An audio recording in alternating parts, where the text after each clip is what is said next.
ভালো করেনি হরিণের ওড়া বন্ধ করে। তাকে বন্দি করে রাখা মোটেই ঠিক কাজ হয়নি।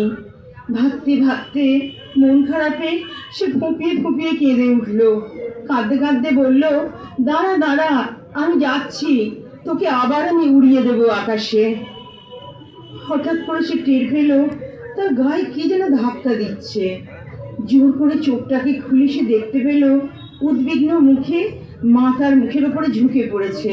তাকে মৃদু ধাক্কা দিয়ে বলছে, কি হলো মিষ্টু, কি হলো? ধর্মার করে সে বিছানায় উঠে বসে মার কোলের মধ্যে মুখটা গুঁজে দিয়ে বলল, মা, আমি আর কাউকে কোনোদিন বন্দি করবো না মা। যারা দুষ্টু লোক তারাই তো অন্যদের বন্দি করে রাখে। আমি তো তোমার মিষ্টু, আমি দুষ্টু নই মা, আমি দুষ্টু নই। চোখের জলে আর মায়ের আদরে মিষ্টু আস্তে আস্তে